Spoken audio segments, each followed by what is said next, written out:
เอาอันน่ะเอาพักมาฝากพักจากสวนแต่ว่ามันมีหากมันอยู่ในจอเด็ดติ่มน้ำเด้อเอาเนาะน้องดอกแค่พี่น้อยเอาอันนี้หมูหัวเสียมยังมาฝากโอ้ยเป็นคาไฟนั่นเท่าไรก็น้องเพื่อนครับคาไฟน้องราคาว่าซ้ำกันว่ากับเพื่อนน้องเด็กร่างเข่าฟ้าโอ้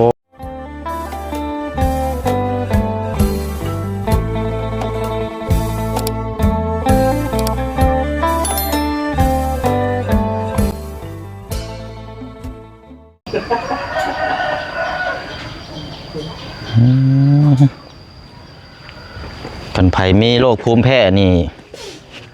ห้ามเริ่มมื้อนี้พี่น้อยห้ามกินสีนี่ป๊อดกินโชยมานี่แบบบินหัวตุบเลยถือว่าเป็น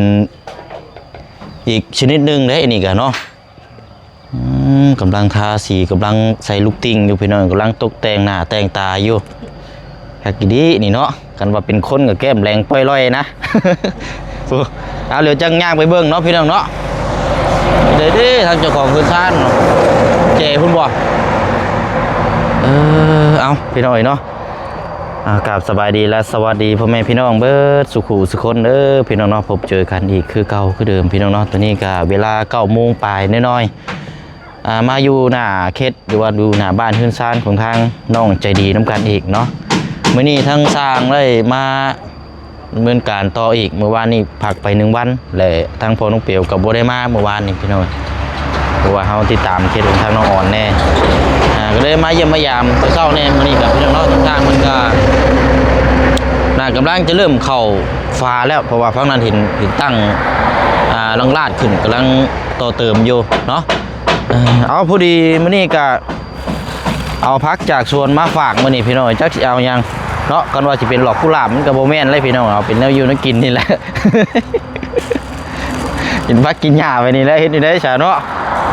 กันกินเนื้อกินชีสกินไข่มันกับเปล่าวันใหม่บาทนี้เอากินพักกินหญ้านี่แหละก้อน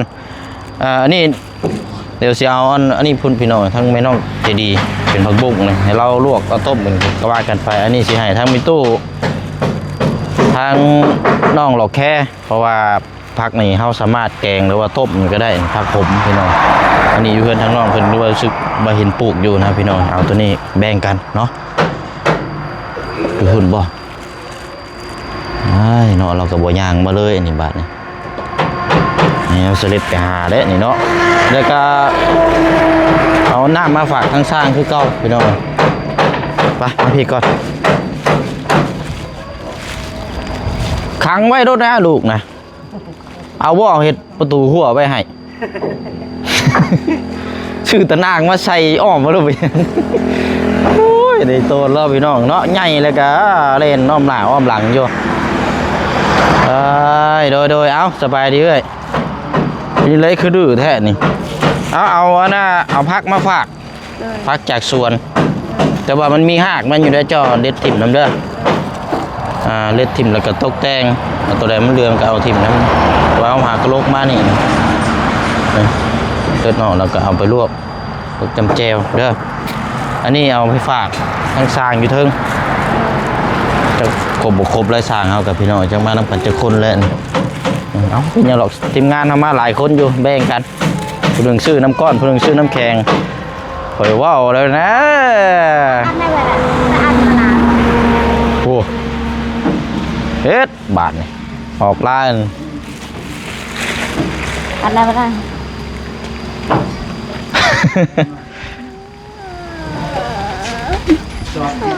ได้ยินว่าแม่แล้วอันน้องใจดีแต่นี่น้อยก็แบบนี้เลยพี่น้อยน่ะนอนอะไรบาทนี่เรียบร้อยเลยเอาเด้อสร้างเด้อน้ำเด้อมันบ่พอตัวถึงกะแล้วรอบหน้าก่อนหายแล้วเอาเบิ่งก่อนฉันมันเสียงให้เสียงห้องนี่กล้องมันย่านได้พี่น้อยคือคนผู้ใหญ่ให้ได้คนผู้ใหญ่ให้นี่ยังธรรมดาอยู่เด็กน้อยให้นี่กล้องนี่ย่านได้เอาเดี๋ยวเอาลูกก้อนก็ได้เฉยเอาเนาะน้องดอกแค่พี่น้อยเอาอันนี้หมูหัวเสียมยังมาฝากโอ้ย เป็นผักขมเคยกินอยู่หรอวะผักขมกระเจ้ากินกับหมูกระทะอันไหน เคย แต่ว่าอันกระเจ้ากินกับหมู ต่างกันกับตัว บ่อันนั้นมันน้อยเด้อันนี้มันใหญ่มันงามเกินเลยมันกินเงินแบบคือว่าแล้วต้องอันนี้เนี่ยธรรมชาติอันนี้นะผักมันใหญ่แห้งเลยโอเคนี่ไม้ก่อนก็ได้ มัดมาผ้ามาละ ตัดหางเอาเลยเด้อ จังมาคือ จะเอาหางนี่ออกก่อนก็ต้องเดือนนี่ออกก่อนเราจะไม่ลวกไปต้มต้มยังก็ได้แบ่งกันแล้วมันดูมันลายโพดไปน้องเลยเนาะเป็นในได้ช่วงนี้บ่ได้มามือสองมือแล้วเฮ็ดเวียกงานยังฉลองช่วง มันนี่บ่เมื่อวานนี่ไปให้เขาตัดสวนกล้วย ตันให้เอาข้าวสวนกล้วย ตัดหญ้าโดย เอ้าคือเห็นสายพื้นสายไผ่เด้งเข่านี่ โดยเมื่อวานนี่เขาดึงสายไฟเขาเหือน เรียบร้อยเลย มีแต่เขาดึงเขายังบ่ทันอันนั้นเด้ยังบ่ทันใส่ยังเลย ยังบ่ทันได้มีไฟ โดย แต่ว่าเดินสายเข่าซื่อ โดย โอ้คักแล้วอันนี้เนาะกินน้ำเย็นแน่บาดนี่ ตู้เย็น ยัง เลยเอาตั้งแต่เฮ็ดแล้วมันตั้งแต่เป็นโครงสร้างนี่ขึ้นจะเทื่อแล้วบ่ ยังบ่ โดย ไปขึ้นไปเบิ่งเอาไปนี่ก่อนก็ได้ขึ้นไปย่างเบิ่งเลาะมันก่อน ตามมาตะกูใช้ต้มเอง เรื่องบันไดเรามันอยากชัดแน่นเราอะยังบ่ทันได้แก้ไข ว่าสิไปตัดปุ้ย ปั๊บหนานี่อะไรเรียบร้อยแล้วเนาะเอา สามมาตาซี ลองไปเยอะเนาะ เอาเป็น อ๋อขิวแท้เนาะ คิวคือซีนี่เนาะ ขิวคือสีดีดินี่คือนี้ได้ผลห้องกว่าสีเนาะรอบสองรอบเองมื้อนั้นว่าหยอกทางอันแม่น้องใจดีมื้อนั้นทางสร้างเขามีหนุ่มโสดอยู่บ่เราหันซ้ายหันขวาอยู่เขินบ่อยากอายเลยคือว่ามาเพิ่มอีกคนนึงบ่เป็น6บ่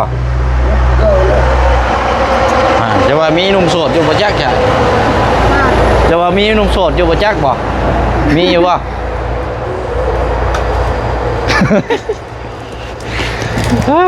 เนาะเอา โสดเลยโสด แต่หนุ่มโสดเนาะ โสดโสดมัดเมียประมาณนั้นเหมือนโสดเมียมาทำอยู่บ่ หนุ่มโสดพี่น้องเอ้ย เลือกรถล่ะยังบ่ได้ เรื่องมุตาชีแล้ว เอากำลังเริ่มเข้าฟ้าเนาะโอ้หักแล้วบัดนี้พี่น้องเอ้ยงามบ่เนาะ โดยงาม แล้วไม่เฮือนนี่ท่าสี ด่าก็บ่งาม บ่เฮือนเจ้าอันฝามันนั่นยังไหม่อยู่คันว่าลงสีก็ได้อยู่ คือเก่าแหละสีเป็นสีนี่มันสีเป็นสีนี่ก็คือกัน บ่สีบ่กบประตูหน้าต่างและกระทาเบิดแล้วอ่ะลูกตอกลูกดิ่งน่ะลงเบิดแล้วแหละ กระไซอ่ะกระไซเป็นกี้ทำบันกระเตาะกี้เอ้ยกีมตาราง อะไรแนวคืออะไร อ๋อสร้างบ่ โดยสั่ง บ่ สายไฟ เออแต่ว่าทรายเพิ่นคือม่วนเป็นนั่นน่ะเนาะ สร้างไฟมาแล้วบ่ยาก สั่งเป็นสายน้อยนี่มันคือสายใหญ่คือตัว คือม่วนกิ้วไปในนี่เนาะ ชอบให้มัน ว่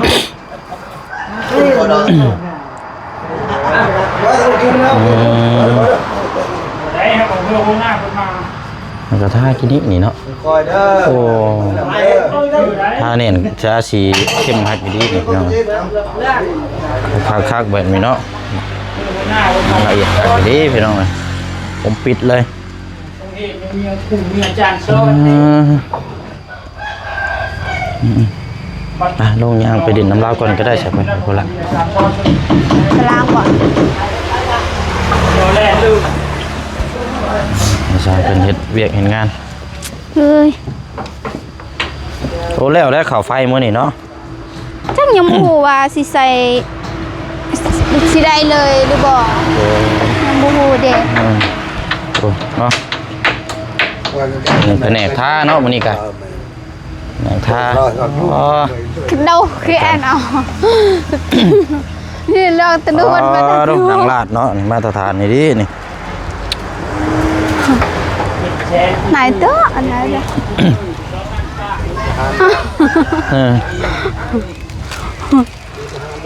มีวงรอบไปเลยนี่เนาะเอ้ยเนาะเอาสิล่มละเป็นอะไรกินข้าวกินน้ำเบิดแล้วบ่พากันกินข้าวแต่เช้าดีเนาะนี่งามแล้วเจ้าอันนี้บ่เฮิงนี่ก็ได้ขึ้นแล้วนี่ประมาณเขาพานี่ก็2 มื้อ 3 มื้อเอาประมาณอีกอาทิตย์นึงซะกันว่าเต็มที่กัน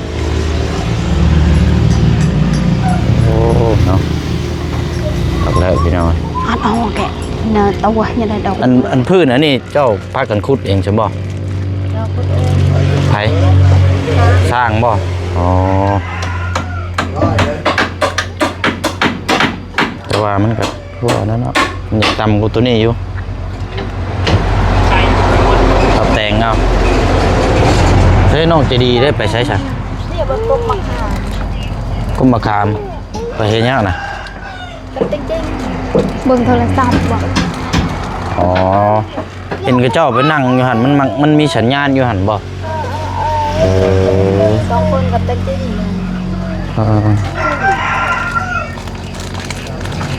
ไปอยู่เขตนี่แถวทั้งนี้สัญญาณบ่ค่อยดีปานใดนะแถวเจ้าไปโหลดคลิปโหลดหยังก็ไม่ได้ยืนแถวโกขามพุทธ เธอนี่มันซาสัญญาณมันบ่ค่อยมีเลย บ่ได้ขึ้นช้ำเลยครับบ่ขึ้นช้ำบ่มีจะขีดเลยมันนี่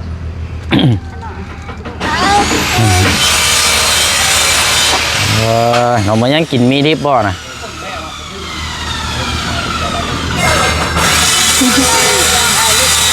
โอ้ยเนาะเดี๋ยวเห็นบ่คลิปน่ะแต่แถว2เขาบ่อยู่ ว่า แบบนี้เนอะนะ ไลน์ให้เบิ่งคลิปเนาะ ให้ไปชื่ออะไร เสื้อลูกเราก็คือกันเลย มันว่าชุมเฮาย่างเข้าไปนี่ เอา ลมขลุ่ยลงแล้วแหละย่างไปนี่มิดเช่งไปแล้วแหละโว้ยว่ะขาด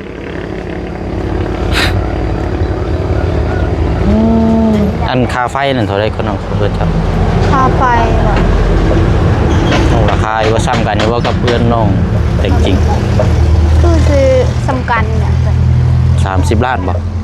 25 ล้าน 25 ล้าน หมด พี่น้องเนาะโคตรดีๆ จาก เอาไฟกัน 25ลืมเลยเจ้าปลาเห็นแหละ มันไฟมันเอกชนเนาะ โดย คันว่าอยู่ในอีกเขตหมู่บ้านคือเฮาเข้าตัวไปก็ประมาณเต็มที่ก็6 ล้านหรือ7 ล้าน โดย รัฐอันนี้มันภาคเอกชนก็จากแพงเนี่ยเขาเจ้ามันดึงมาไกลเนี่ยนะ ให้อนันต์ภูเจ้าของมาแบ่ง10 ล้าน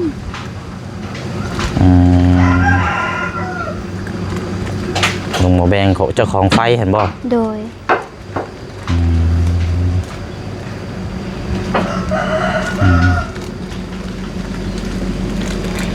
แบบลึงมาแบบคนละสายเลยนี่เนาะ มันบ่คือเลยทรายตัวนี้ ตัวนี้มันสิน้อยหน่อยนึง มันต่อมาแบบคนละสายเลยนี่พ่วงกันนี่ก็บ่ได้อีกเนาะ โดย เราต้องดึงมาคนละสาย ชั้นห้างเนี่ยเบาอยู่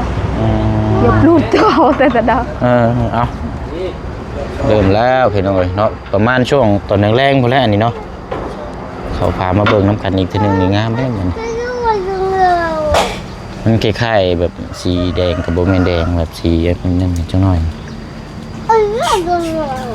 คือกันแล้วกับแผ่นโซลาร์เนาะ สีคล้ายๆกันเนาะแต่ตัวท่ามันจะเข้มกว่านิดนึงงามแล้ว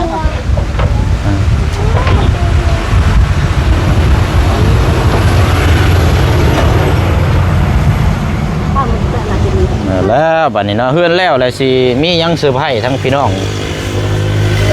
เซอร์ไพรส์แบบมือขึ้นเฮือนขึ้นหยังนะ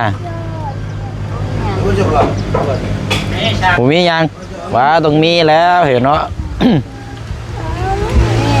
ทำไม โอ้ยเมื่อยเด้เคยตายคักบัดนี้โอ้ยอย่าถามเลยเคยแบบนี้ไอ้บ่เป็นแล้วแบบนี้เนาะ เดือดสะพายทำไมหนูยิ้ว เออถามว่าขึ้นเฮือนชานแล้วมือขึ้นเฮือนมีอย่างเซอร์ไพรส์ทั้งพี่น้องปะลุงวัดมีแต่หน่อไม้ว่าซั่นพี่น้องเลยยอมเลยค่อยแบบนี้ ดีแต่มังหุ่งบ่ตามมาโอ้ต้องถามเจ้าของเพิ่นเองพุ่นได้เนาะต้องถามน้องใจดีพุ่นพี่น้องแน่ได้เนาะมีเนี่ยมาเซอร์ไพรส์ทางปะลุงก็มีแล้วเนาะเพิ่นนี่แหละเนาะเพิ่นชานแล้วเลยอาจจะโอ้ลมเย็นแท้นี่เนาะแล้วนี่ อาหารไหนน้ำตาลก่อน các bạn lo tăng lo tăng ห้องน้ำห้องในเนาะคือว่าท่าสีบ่ของเจ้ากะ โดย บ่โธ่ดีนี่เนาะนั่นเลินไฟเนี่ยก็เจ้าดึงเข้าไปห้องน้ำเลยเรื่อยๆมันจังแล้ว ว่าสิอาศัยแสงโซลาร์เซลล์เอาอยู่ห้องน้ เอาคือบ่เอาไฟต่อจากเฮือนลงไผเลยรถ ำพวกบูตักดอกเขาจะกระใส่ให้ อยู่เฮือนนี่ประมาณจักรอกถ้าเจ้าบ่ได้ถามเราบ่ มาไปแล้ว คือว่า3บ่ละว่า 3 โดย ข้างใน2บ่ข้างนอก1 โดย ก็สิ จะตัดใน อยู่ห้องครัวน่ะ1หรือว่าข้างในเฮือน1ห้องครัว1 โดย หม้อระเบียง1เป็น3 โดย ได้ตารางทุนนี่บ่มีบ่ว้าวเนาะ จะมีหรือบ่ นะอะไรมีเท่าใดก็จังว่ากันเนาะเบิ่งกันนะ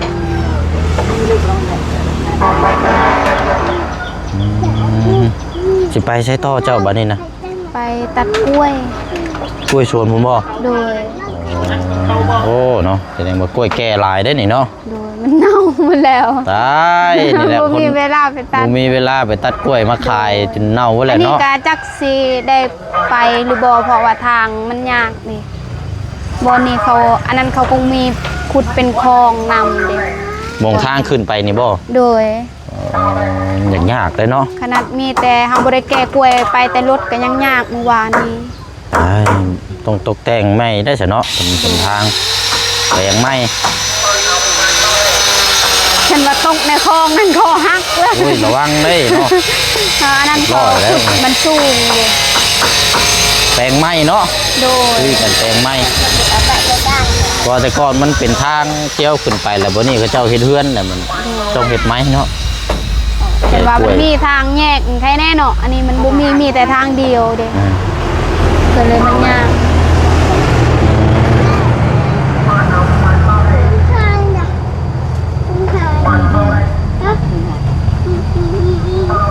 ไปตัดกล้วยเนาะครับว่าต้นมะขายมันสิเน่าถิ่มได้เนาะ โดย อ่ะนี่แหละพี่น้อยขายเป็นเครือก็ได้ราคาก็เป็นโลอยู่ดอก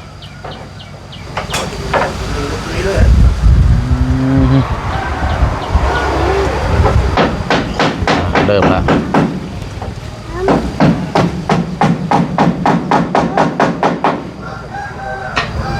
ใส่ตะปูตอกเนาะ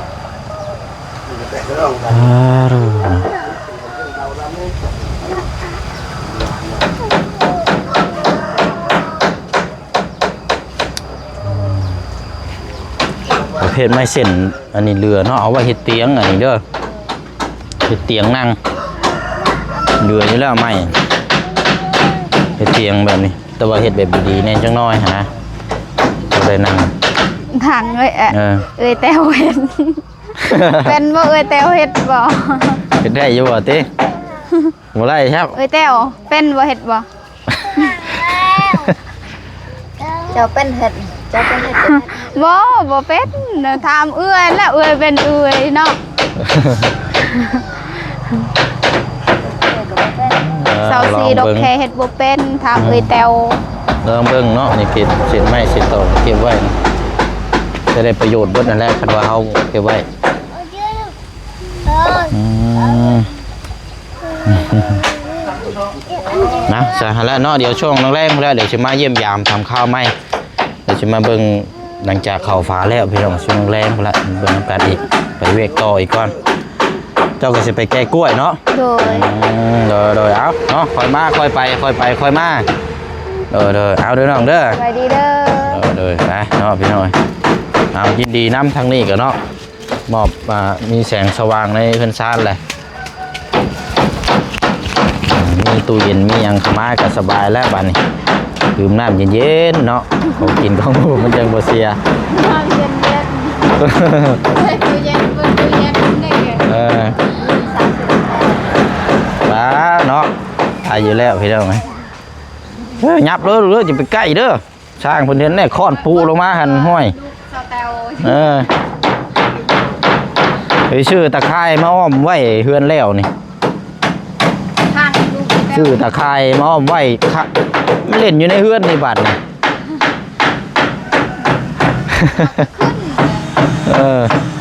ดื้อได้เนาะไปเนาะเด็ดแล้วพี่น้อง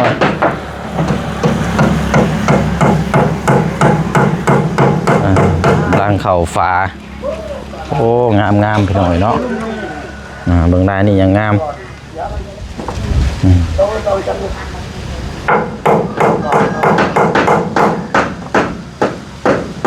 หลังคาก็เป็นสี